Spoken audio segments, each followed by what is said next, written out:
all business impact directly relies on a foundation of mutuality, respect, and connection.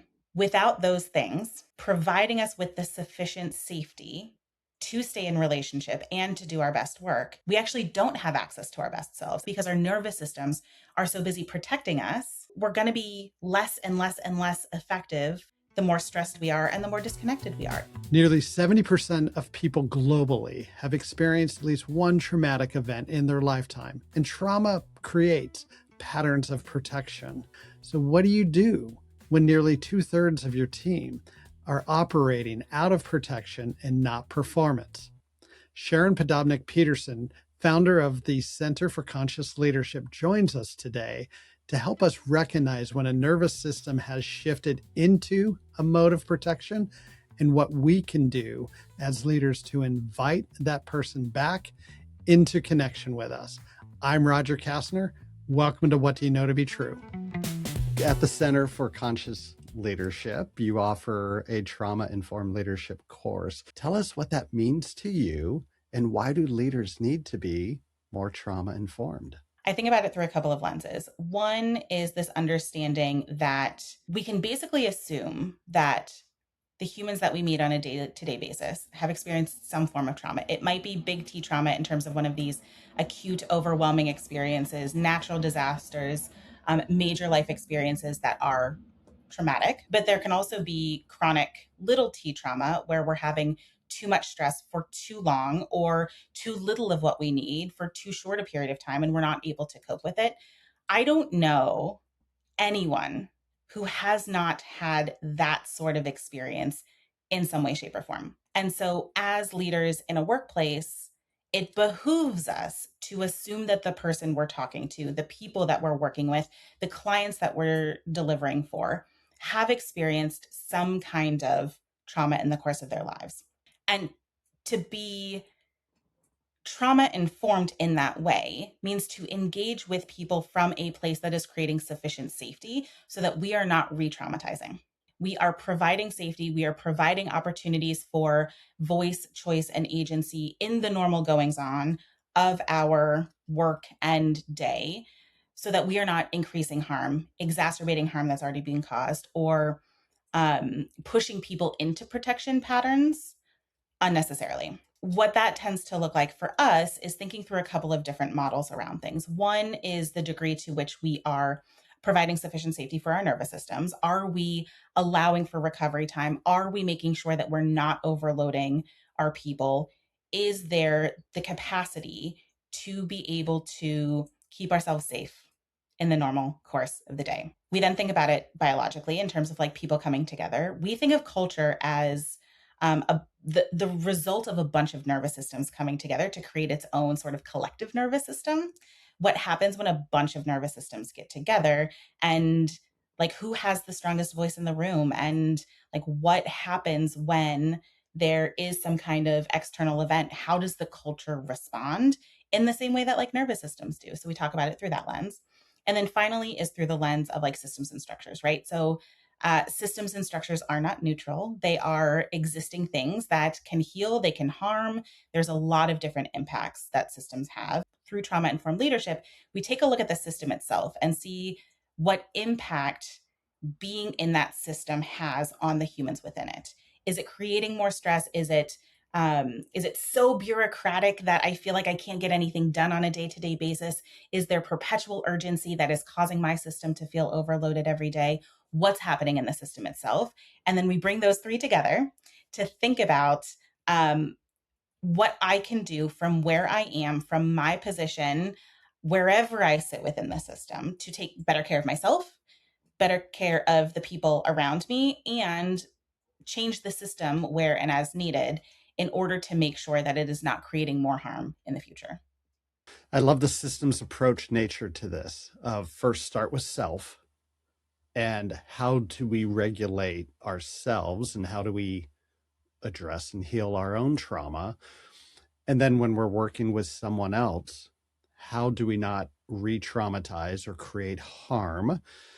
Then we think about the collective, the team, the collective nervous system that is in work. And how do we show up in a way that doesn't traumatize or re-traumatize the system or the team, I should say, the collective. And then it's the whole system in which we operate, and what are the stressors, and how does the system typically handle its own organizational trauma or stress.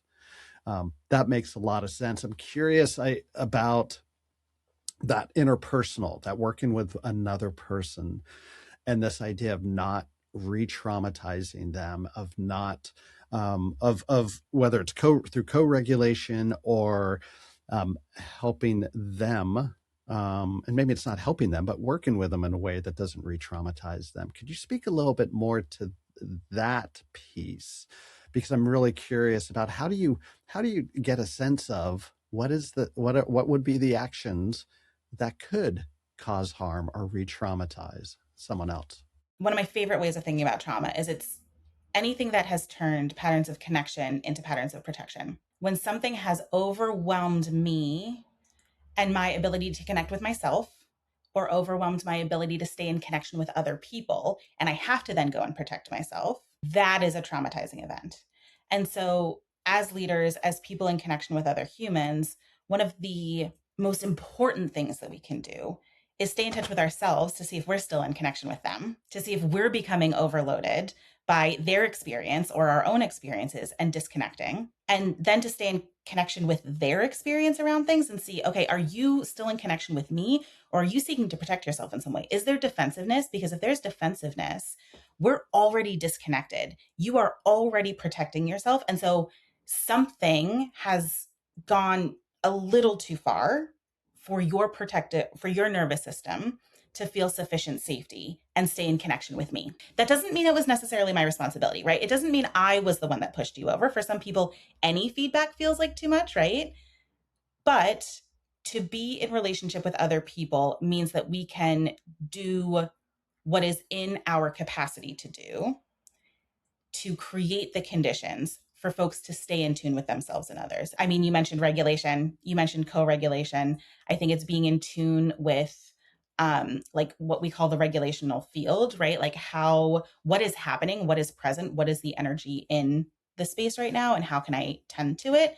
And then, for folks who might not even know that they're in a protective mode in that moment, we have the choice to also provide them choice and say, do we want to take a break here? Like, let's take a breather on this. Let's come back to this conversation later, and or to name it, right? So I love when we have teams and cohorts come into this and go through it together, because then when they go back to their next meeting and a certain person is having a big reaction, they can have a pause in a very different way to say, like, okay, something is feeling too big right now. What is that thing, and how can we make it smaller? Is it in our capacity to actually make this a little smaller for you right now? Like, what wiggle room do we have? What capacity do we have to create more safety for you? So quite frankly, there's a lot of ways that we can create safety for one another. And I think intentionally attuning to the person across from you and being willing to work with what is across from you is the most important,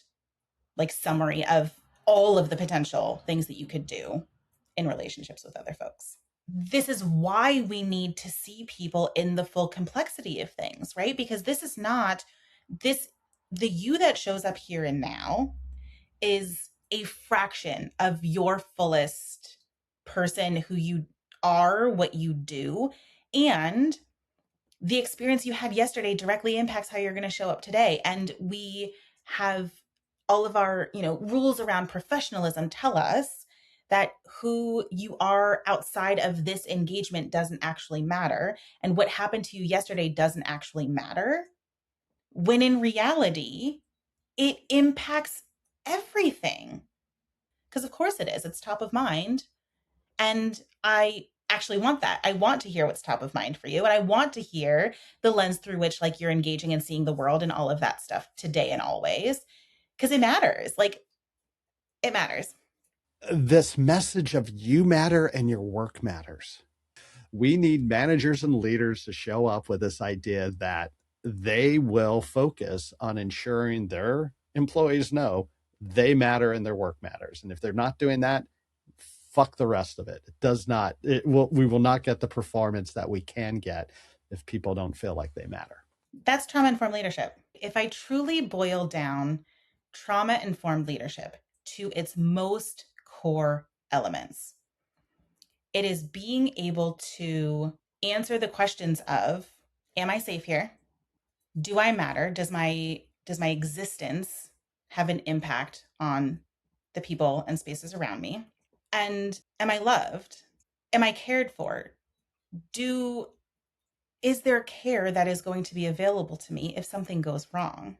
And if we start with a foundational assumption that everything is figure outable in relationship, and that if I matter to me and I matter to you, and you matter to you and you matter to me, and we're able to stay in a relationship to get everybody's needs met, then we're actually approaching leadership from a lens of qualitative humanity and respect for myself and others, and recognizing that all impact, all outcomes, all business impact directly relies on a foundation of mutuality, respect, and connection.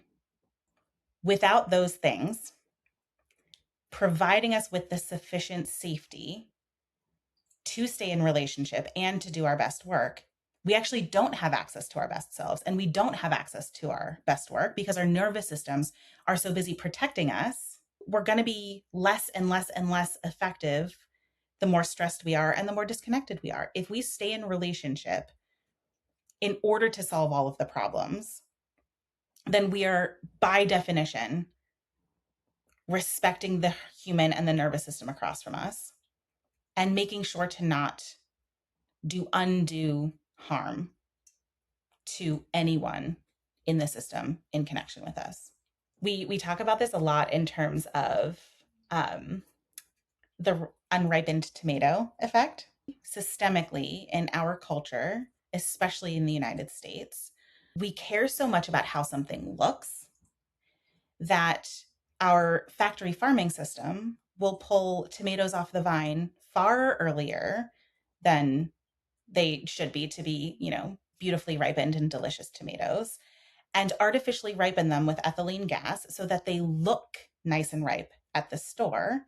And then we bite into them and they're mealy and they're undeveloped and the sugars haven't fully formed. And we do this with our leaders. We don't actually wait until the nervous system can sufficiently tolerate and have capacity to deal with the complexity that they're going to be engaging with. We tell people how to look like they have executive presence, to stand tall and to make eye contact and to do this and to do that, so that they give the veneer of executive presence without having the nervous system underneath that can tolerate it, which is why we have an entire epidemic of imposter syndrome and burnt out leaders all at the same time, because looking like something without being that thing is incredibly metabolically taxing to our nervous systems.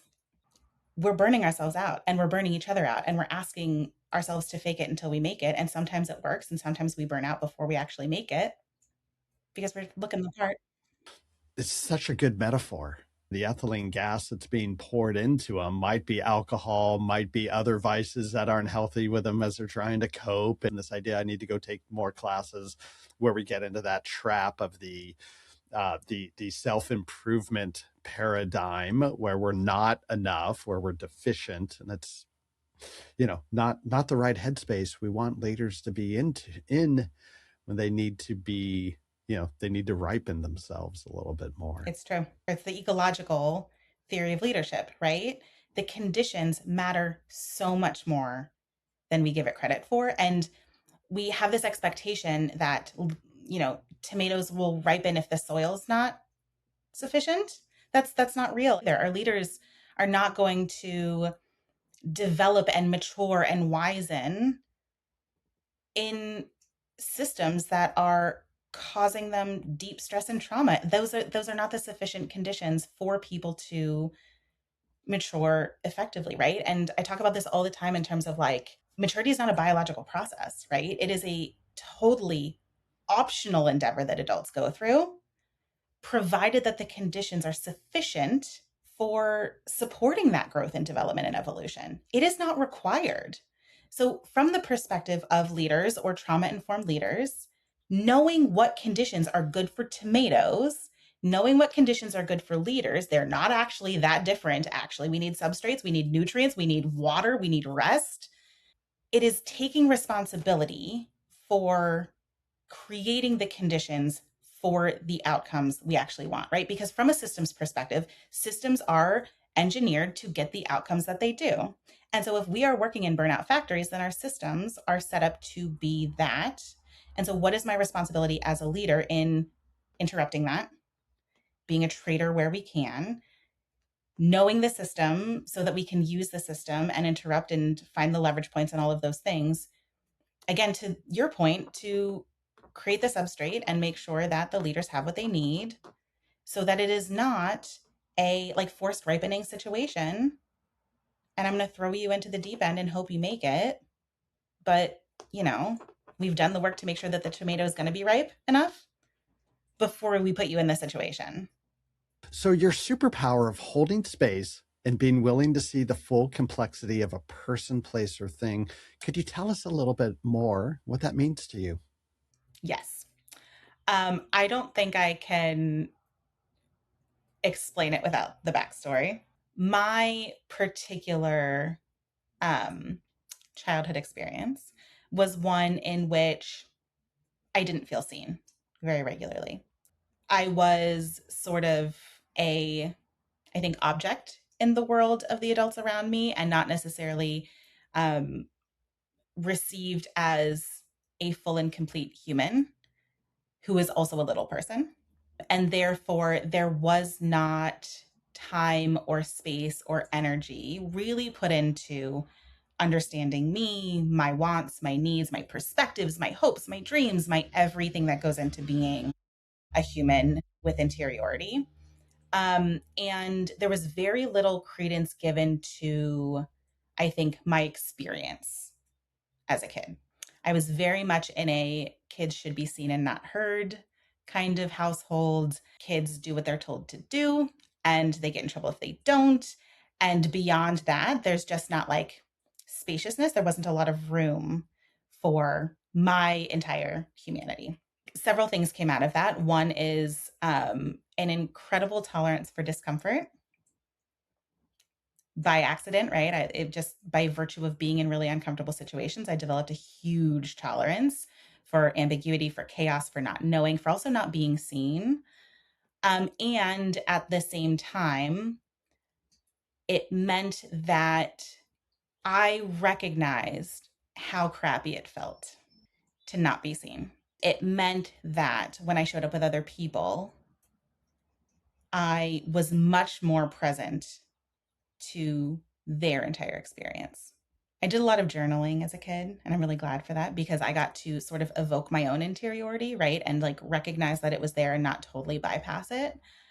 And I think that meant when I was then, even a teenager going into conversations with other people, a basic assumption that they were doing the same at home or like that they had a similar expansive interior experience, and I wanted to hear about it and I wanted to know. And I'm always curious about like that part of you that doesn't get airtime, or that like, whether it's your deepest darkest secrets or the like part of you that just doesn't come out, doesn't see the daylight, isn't space for excitement, right? I think I have a near compulsion to sitting with people in really deep conversation. And it might just be like, I don't know, an ADHD aversion to small talk.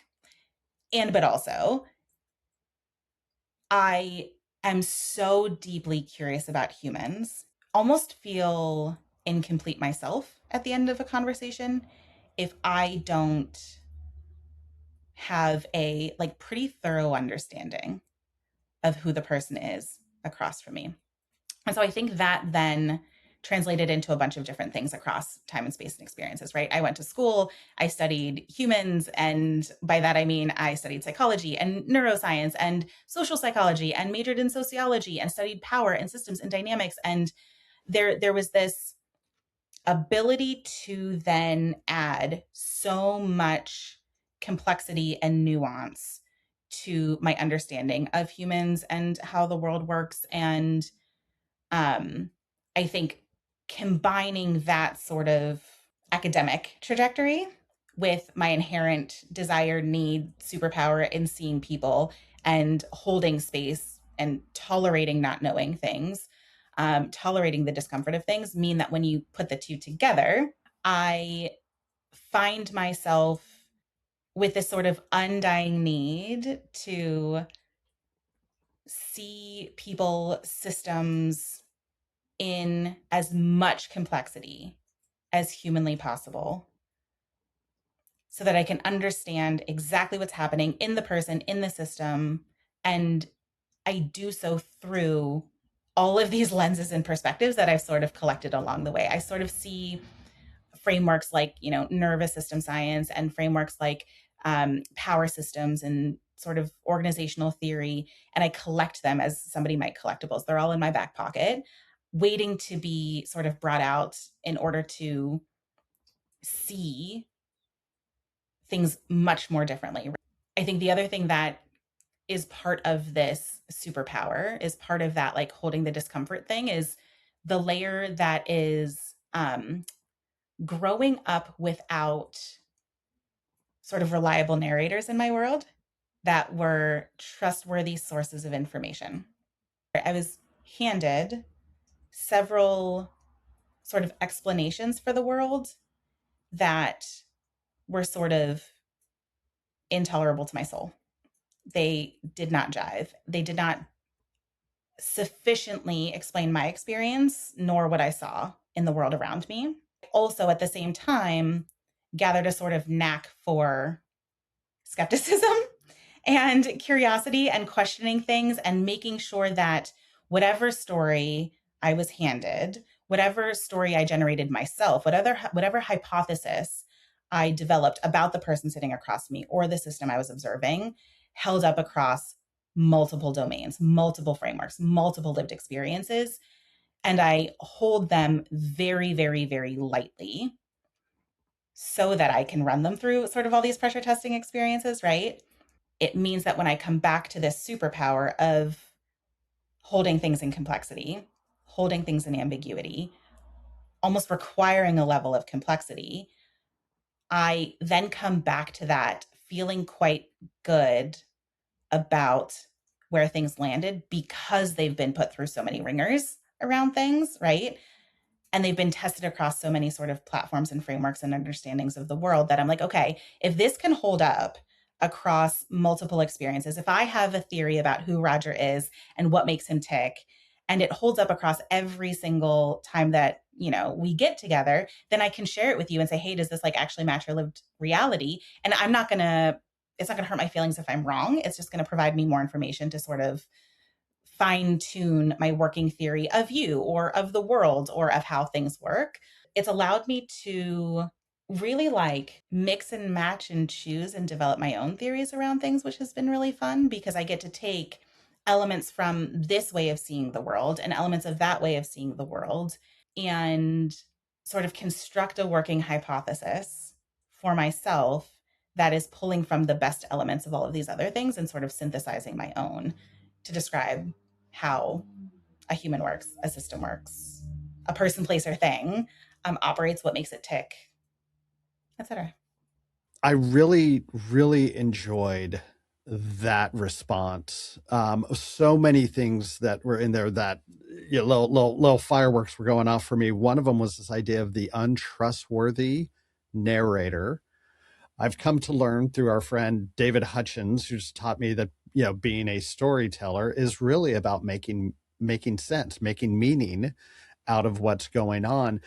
And I love the idea that little Sharon was calling bullshit on the stories you were being told. And you had that curiosity, that compulsion to go know, to learn more about, okay, what is the actual meaning? What is the story here?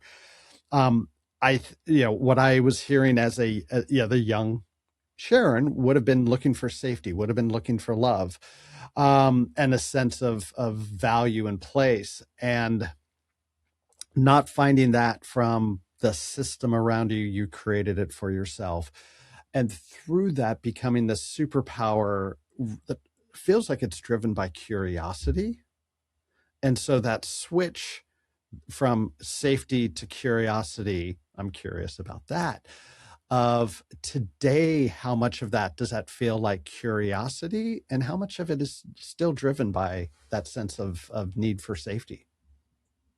What a good question. There's probably very little difference for me in the curiosity and seeking of safety.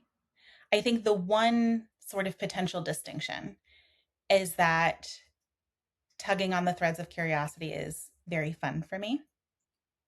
But I do think, to your point, like, if curiosity is one of my like sub superpowers around things, it was probably both a thing that was inherently there and joyful for me and something that I temporarily used to create immense amounts of safety, and therefore reinforced the almost pleasurable nature of it as well, right? This is a thing that's good for me and I enjoy it, and I probably used it to create safety because I enjoyed it and had access to it too. I don't know that there's a huge difference between them. I think now I can just do curiosity without the sub need for safety being ever present. It's, the quality by which we do something matters as much as the thing that we're doing. Curiosity from a place of hypervigilance is qualitatively different. The result of that curiosity still in some ways does create safety because it is going to either contribute to my ability to feel helpful in community or create a new framework for the way that I see the world, which, provides this like um safety in understanding the world, which is again like coming back to the utter paradox, a thing that I know to be constructed and unreliable. So I'm still doing this thing because it's enjoyable. It is still contributing towards safety because of uh, a, a secure footing in the world and how it works. And I know it to be a sort of mirage of safety because knowing how the world works doesn't inherently create safety all the time, especially when it's unreliable. Thank you for that very vulnerable response. Um, and I, after asking the question, there was a moment of me thinking how you had shared earlier about rejecting reductive thinking. I was thinking, oh, did I just reduce her superpower to the drive for safety and curiosity? So thank you for not dunking But on me there. not at all. And actually, what I think is super interesting about it, right, is like, again, because I so value thorough complexity and making sure it like lands across all places, any question like that actually forces me to re-examine it from a completely different lens, and like coming back to axiomatic thinking of like, what is the core truth here? And a need for safety is a fundamental core truth that exists for all of us. So being able to examine this superpower, this thing that I do through the lens of like a core fundamental truth of humanity, that we need safety, we deserve safety, we seek safety, is just pressure testing it in a whole nother way. And so it's very sandbox for me, right? It's very exciting to see, to be put in a place of like, okay, Sharon, does that hold up here? I'm going to throw another curveball your way. Let's see if it still applies. That is so fun for me. The first thing that it actually made me think of in this moment was like, I love escape rooms. I love figuring my way out of things, through things, you name it. It's very, I thrive in those situations. And tossing me a question that isn't inherently or obviously related to it, like it's not a planted question, throwing me a curveball is one of the most like joyful improv experiences in my world. Okay, you're teeing me up to ask a really improv curveball question. And Perfect. unfortunately, it's the name of the podcast. In this moment, what do you know to be true about your Oof. superpower of holding space and being willing to see the full complexity of a person, place, or thing? God, again, the irony of it is that the, I can't, Roger, I cannot be reductive about it. I'm so sorry, right? Mm-hmm. Um, what do I know to be true about my superpower? Nothing. um, I don't like to judge responses. That might be the best. And the less, the best and the incomplete answer. I Yeah, don't yeah, yeah. know. I Right. don't know if that's true. And yet, based on everything you've shared, it's perfect. How could it be anything else? Right? How could it be anything else? Gold star. Because I've listened to your podcast in so many ways and heard so many of the responses, it's interesting because I will experience envy when people share exactly what they know to be true.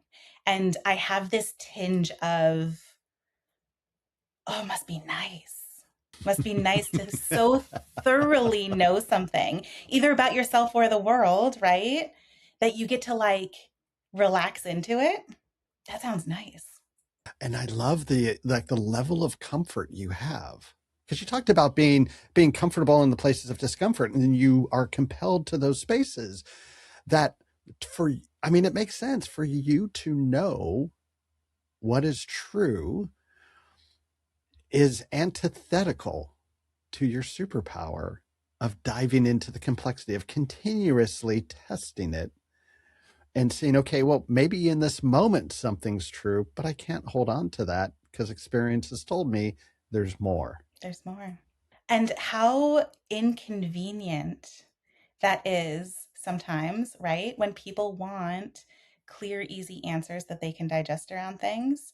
And I, by virtue of being who I am and operating the way that I do in this world, I am wildly inconvenient to some people. I relate to that statement. It doesn't jive. It doesn't make things easier. And I'm sorry. But I'm also not. Yeah. Okay, then this question might be equally fun to explore. What did you believe early on about your superpower that you have come to learn to not be true? I mentioned earlier how I love a curveball. Mm-hmm. I think the thing I might love more than a curveball and the ability to improv something is a question that makes me sit there and repeat it in my head again and again and again and again because it threatens the entire foundation of everything my belief sits on. And therefore is actually like difficult for my brain to process it. And so I then need to hear it again and again. This is a really good one. I think I used to believe that what I was doing and seeking to do and asking to do was outlandish in some regards, when in reality, I do think that it has the non reductivity has the capacity to be sort of a core tenet of the human experience if we let it. And so it's not actually this wildly radical thing of honoring complexity and like this unattainable ideal. I actually think it could be a fundamental part of parenting, friendships, marital relationships, leadership. And I think I didn't value it at first because it was so sort of stress inducing in so many places when I refused to accept the easy answer and I got in trouble. One of my favorite questions is like, what did you get in trouble for a lot as a kid? And mine was asking why. I needed to understand why decisions were made. I needed to understand why this thing worked. I needed to understand why the rules were the way that they were. And I got in excessive amounts of trouble at school, at home, at church, everywhere in between. And I realize now that like it has the potential to be such a blessing in all of those places where it's being asked if we choose to see it that way. It's the good trouble side of things.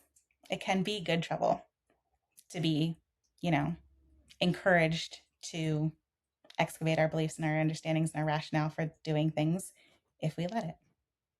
It reminds me of like repressed artists in some way, where like they're not going to do the thing until they're ready to do the thing. Not to say like that, holy cow, that could sound egotistical if I'm like, I'm a repressed artist. But I think it was a skill, a strategy, a thing that went underground for a very long time until there was sufficient safety for it to come out again.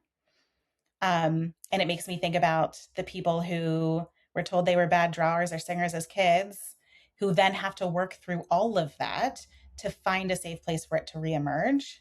I wonder how many superpowers are just right there under the surface, similarly because of, punishment or censure or Hmm. just not being accepted. And I think the work that you're doing through the Center for Conscious Leadership, through Trauma Informed Leader, through the work that you're putting out on LinkedIn and doing the workshops that you're doing, it's an invitation for people to get curious about who they innately are and the superpowers that are within them. I applaud that. I like to think that these conversations are the same invitation to have people understand other people's exploration into their superpower as a way to say, hey, the water's fine. Come on in. Come explore your superpower. And people tend to maybe they know their purpose, maybe they know their superpower, but it's like, okay, is this the right thing? Like, how do I explore that? And what's the cost of exploring that? And how do we, I love sharing these stories because it's people who've gone through that, who've dove in head first, when it wasn't, when they weren't sure, when it wasn't safe, when it wasn't a clear path, and yet they persisted. And I love that coming through in you. So, Sharon, what's next for you and your superpower of holding space and being willing to see the full complexity of a person, place, or thing? It is such an emergent experience for me as I encounter new ideas, as I encounter new things. It so then deeply informs where I'm going next and like what I'm going to do next. When I was writing my book, I like had an idea of what I wanted to write about, but there's no way I could have really predicted what she was going to become. And the same thing is true of me, of my work, of all of that good stuff. I think I'm still in said process of evoking my fullest self. And I think you sort of lightly touched on the idea of like what we have to sort of lose along the way to find our fullest forms and the cost of the process itself. And I am still very deep right now in said cost. And so the sort of present and near future is playing with that and seeing how everything is going to land and seeing what is left at the end of sort of a great shedding of many things. And then, I got ideas.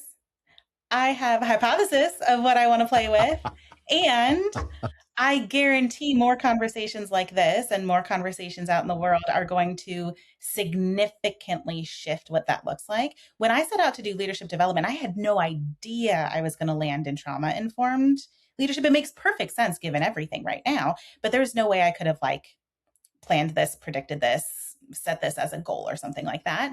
And so I hold space for what it will become. And where I stand right now with my hypothesis for how things are going to play and shake out is there have been, like, we're doing this program. It's going very well. It's being very well received. I'm loving the data results that come out of it. There have been asks for a book on it. So I think at some point in the mid future, we will be trying to capture sufficient complexity in the written word form without it also being, 1,000-page tome. The concepts around trauma informed leadership and honoring complexity of humans at work is really it's striking a nerve in really big ways. And so I will also hold space for how that materializes in terms of like my future and what that looks like. But my hope is that we get to continue bringing these ideas to more incredible places where we're able to institutionalize humanity in our systems and processes, make sure that humans are being respected. I would love at some point, this is just like maybe my fever dream side of things, but I would love at some point for leadership to be recognized as the public health social determinant that it is, equally as important as OSHA standards, right? In terms of like protecting the safety of our people. How do we factor in safety in terms of emotional safety, psychological safety? What do we do to recognize that and protect that in our people, in our workplaces? So that is like my hope for where this goes next. I would love to see that happen, and we'll see. Again, I love asking these questions, and there's almost an element of, well, like the answers in the superpower, right? This Okay. idea of like we're going to continue to test and learn. We're going to continue to dive into the complexity. We're going to come up with a thesis and then continually test it. That's what's next. And I Yeah, that's love right. this. I love this notion of where you're going about if you're accepting a leadership role, whether that's as an individual contributor or as a declared leader role, that you are also taking on a portion of people's well-being as a focus, as recognizing the impact, recognizing the choice that we're making, whether to create harm or to reduce harm, and to lead people in a way that is in full recognition of the humanity and not the extractive nature of the system we're in, not in a I tell you what to do and you go do it, because that went away a long time ago, and in full recognition of how human systems work. Amen. Couldn't have said it better I was myself. going to say, can I Yeah. get an amen? But I didn't want Yes, you can. Again and again. to. Amen. Yes. Yes. 100%. So if an audience member wanted to follow you, wanted to ask a question, wanted to learn more about the Center for Conscious Leadership or the course around trauma leadership, trauma informed leadership, where do you want to point them to? Thank you for asking. Always great to connect with folks on LinkedIn. Would love to stay in connection. And if you want a little dose of me in your inbox every week, we send love letters every Monday, which are these cute little ways to start off your Monday right with either these reflection questions or inspiration to start off your week, generally themed in this direction of how do we make sure that we're honoring ourselves and the people that we're working with along the way. So if you want that in your inbox, you can go to the centerforconsciousleadership.com and we have a way to sign up there. You can also just email me or LinkedIn me, and we will make sure to get you on that. I am Sharon at the centerforconsciousleadership.com. Or again, you can find me on LinkedIn and would love to continue the conversation there. Sharon, thank you so much for being here, for being your full, authentic, and vulnerable self. And I use the word vulnerable. I don't know how much vulnerability it feels like. It probably feels like more than it comes across. It feels very authentic. And I know sometimes it takes more vulnerability to do that in certain circumstances. And oh my goodness, I love how much I was able to learn in this conversation about your superpower and how much I was able to relate to it and see myself in it. And it was just such a privilege to learn how you discovered this at such a young age and continued to test and learn your own superpower at that young age and move into that space of like going from safety into curiosity, and now seeing how that superpower is having an impact on me, having an impact on so many other people who are coming into contact with you. So from the collective, I want to say thank you for putting it out there and for living fully into your possible self. Thank you. I have no other choice. And thank you for saying so. And thank you for doing what you are here to do too, because it has enabled me to also better understand my superpower today and to think through it through more lenses still. So I want to thank you too. Thank you for being here. You're Thank you welcome. for being your purpose and doing what you're here to do as well. I appreciate it. Thank you so much. Take care. Okay. Bye-bye. You too. Thank you all for being in conversation with us. And thank you, Sharon, for coming and sharing your superpower and what it means to be a trauma-informed leader. What Do You Know to Be True is a Three Blue Pens production, and I'm your host, Roger Kastner. We are recording on the ancestral lands of the Duwamish and Suquamish people. If you liked this episode, you'll enjoy this one with Ashley Douglas on nervous system regulation, and you'll also enjoy this episode with Carrie Lynn Stanton Downs on how to increase our relational capacity. Okay, be well, my friends, and love you, mean it.